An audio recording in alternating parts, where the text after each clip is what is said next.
Bonjour chers frères et sœurs. Aujourd'hui, notre mère l'Église propose dans les évangiles un des passages des évangiles que j'aime le plus. C'est la rencontre de cette cananéenne, cette syro-phénicienne, donc de la région de Tyr et de Sidon. Ça correspond au Liban actuel, qui malheureusement a été frappé par un malheur. Le port de Beyrouth a pratiquement soufflé sous l'effet de deux explosions. Plus de 1000 morts, non, plus de 100 morts, pardon, et des milliers de blessés. Prions pour les Libanais à ces moments difficiles-là et qu'ils reçoivent le soutien et l'aide de la communauté des pays du monde. Alors, ce passage-là, c'est quand Jésus va dans la région de Tyr et de Sidon. C'était le pays des Cananéens. D'ailleurs, les Cananéens étaient des Noirs, il faut savoir cela. Ça correspond au Liban actuel, la région de Tyr et de Sidon. Et il y a une femme qui vient trouver le Seigneur Jésus-Christ qui lui dit que sa fille est tourmentée, malade, sans doute tourmentée par un esprit mauvais, et malade, etc. Et elle demande, elle supplie le Seigneur de guérir son enfant. Mais le Seigneur est resté apparemment silencieux, sans rien dire devant la demande de cette dame-là. Mais elle insistait, elle criait. Mais comment ont réagi les apôtres? Ils ont dit, mais écoute, Seigneur, donne-lui satisfaction ou bien chasse-la. Parce qu'elle nous poursuit de ses cris. Elle nous agace. Vous voyez? Mais elle agace le Seigneur aussi, non? Mais qu'est-ce que le Seigneur a dit? Il a dit, frappez sans cesse jusqu'à ce qu'on vous ouvre. Demandez sans cesse jusqu'à ce que vous soyez exaucés. Cette femme-là, qui n'est pas convertie, qui ne connaît pas le Dieu unique, mais c'est l'attitude qu'elle a eue. Elle insistait. Mais quand les apôtres ont dit, écoute, elle nous poursuit de ses cris, maître, donne-lui satisfaction ou bien chasse-la. Qu'est-ce qu'il a dit? Qu'est-ce que Jésus a dit?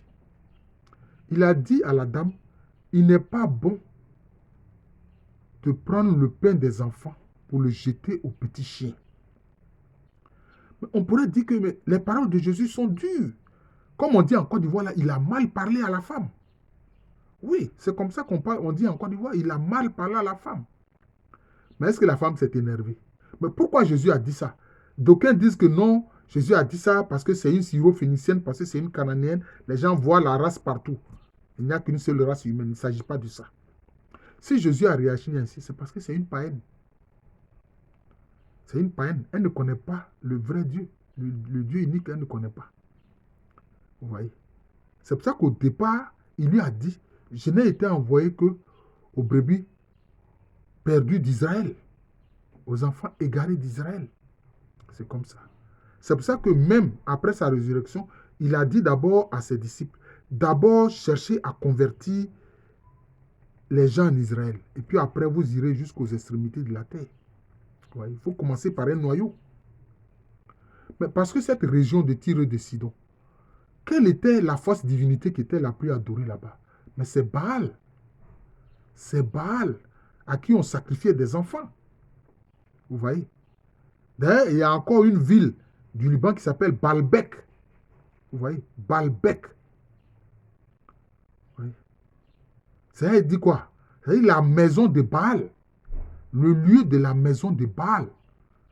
Vous voyez? Donc ces gens-là, c'était cette divinité-là, fausse divinité-là qu'ils adoraient, à qui on sacrifiait des enfants. C'est pour ça que Jésus a parlé ainsi à cette dame-là. Il n'est pas bon de prendre le pain des enfants pour le jeter aux petits chiens. Mais qu'est-ce qu'elle a dit? Sa réponse a touché le cœur sacré de Jésus. Oh non, Seigneur Esprit Saint, donne-nous d'avoir des demandes et des prières qui touchent le cœur sacré de Jésus. Elle a dit, oui, maître, c'est vrai. Mais les petits chiens mangent les miettes qui tombent de la table des enfants. Les petits chiens mangent les miettes qui tombent de la table des enfants. Non, elle a tapé dans le sacré cœur de Jésus. Une telle parole, le Seigneur ne peut que l'exaucer. Il a dit, mais femme, va en paix. Ta foi est grande. Ta foi est grande. Et sur place, l'enfant, la fille de la dame a été guérie. Il va. Tu es exaucé. Vous voyez. Et effectivement, sur le champ, sa fille a été délivrée de ce démon. Sa fille a été guérie. Mais qu'est-ce qu'elle a fait? C'est parce qu'elle a touché le Sacré-Cœur de Jésus. Vous voyez? Elle a touché le Sacré-Cœur de Jésus. Et là, on voit Jésus qui rencontre une païenne. Et c'était, voilà, Jésus qui rencontre une païenne. Et voilà ce qui se passe. Vous voyez? Sans doute que cette dame-là a été convertie. C'est fini. Elle n'ira plus à Baal ni à d'autres fausses divinités. Elle va croire en Jésus. Vous voyez? D'ailleurs, c'est ce qui s'est passé. Simon de Cyrène, qui dans le chemin de croix, à la 5e station, a aidé le Seigneur Jésus-Christ à porter sa croix. Mais Simon de Cyrène, il vient d'où? Il vient de la Libye actuelle, du nord de l'Afrique, où il y avait beaucoup de populations noires. D'ailleurs, il y a encore les Toubous en Libye. Certains sont citoyens libyens, d'autres sont citoyens tchadiens. Les Toubous qui sont noirs. Vous voyez? Souvent, on veut faire croire que ces populations noires qui sont en Afrique du Nord, c'est le fait de l'esclavage qui vient de la traite arabo-musulmane. Non, non, pas du tout. D'ailleurs, on a vu, Simon de Cyrène a été converti. Dans le livre des Actes des Apôtres, on l'appelle Simon le Noir. C'est comme ça qu'on l'appelle, Simon le Noir. Vous voyez, il a été converti après avoir porté à la 5e station la croix de Jésus-Christ. Et cette dame-là aussi, sans doute, a été convertie. Vous voyez, cette dame a été convertie. Avant même que sans doute les apôtres soient envoyés un peu partout, y compris dans la région de Tyr et de Sidon, où Jésus lui-même a prêché. Mais cette dame déjà va commencer à parler du Seigneur Jésus-Christ. Vous voyez. Mais ce que je veux qu'on retienne, c'est qu'elle a touché le Sacré-Cœur de Jésus. Quelquefois, le Saint-Esprit inspire des gens qui ne sont même pas encore convertis. C'est ce qui s'est passé. Moi, je suis convaincu que c'est le Saint-Esprit qui lui a inspiré cette parole-là. Oui. Elle ne s'est même pas énervée. Elle dit, oui, c'est vrai, Seigneur, maître, ce que tu dis là, c'est vrai. Seigneur, ce que tu dis, c'est vrai. Mais les petits chiens, ils mangent les miettes qui tombent de la table des enfants. Voilà. C'est ça. Et même dans l'Ancien Testament, on le voit, que le Saint-Esprit peut inspirer des païens. On a vu, il y a un devin qu'on appelle Balaam. Balaam, le roi Balak de Moab, avait demandé à Balaam, qui était un devin, de maudire les enfants d'Israël pendant leur exode, de maudire les Hébreux. Mais qu'est-ce qui s'est passé? Le Saint-Esprit a inspiré Balaam, qui n'était qu'un devin. Il n'était pas un adorateur du Dieu unique. Mais le Saint-Esprit a inspiré Balaam. Et Balaam a plutôt béni les Hébreux. Il a béni les enfants d'Israël. Il ne les a pas maudits comme le demandait le roi Balak. Vous voyez? Donc le Saint-Esprit aussi peut inspirer des païens. C'est pour ça qu'on dit l'Esprit souffle partout où il veut. Il souffle là où il veut. Quelquefois, je ris quand je vois des communautés qui veulent s'approprier le Saint-Esprit, penser que c'est eux seuls que le Saint-Esprit habite et inspire. Non. Ce passage-là des évangiles nous montre que le Saint-Esprit peut inspirer des païens. Voilà. Nous-mêmes, avant de donner notre vie au Seigneur Jésus-Christ, nous étions des païens. Voilà. Nous étions des païens. Donc, il faut avoir une bonne attitude vis-à-vis des païens, parce que eux aussi, selon le désir et la volonté du Saint-Esprit, le Saint-Esprit peut les inspirer.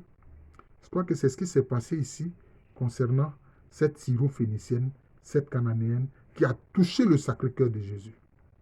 Que le Seigneur, Esprit Saint, nous aide dans nos prières, dans nos demandes, à pouvoir toucher le Sacré-Cœur de Jésus.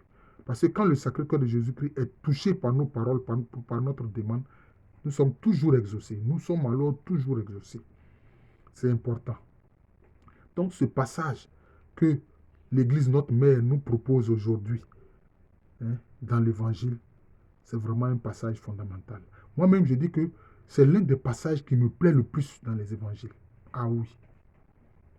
Jésus qui au départ ne veut pas l'exaucer, ne veut pas, je peux dire, jeter un regard sur la demande de cette syro-phénicienne, cette cananéenne.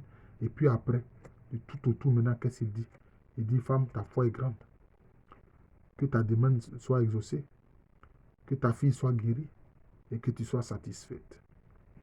Je vous remercie, chers frères et sœurs. Je suis le frère Jean de l'amour de Jésus. Cette chaîne YouTube de moi, c'est Jean de l'amour de Jésus. Abonnez-vous et partagez ces vidéos-là. À l'état civil, je suis le professeur Aloukwame Rémy. Merci encore et bonne journée à tous.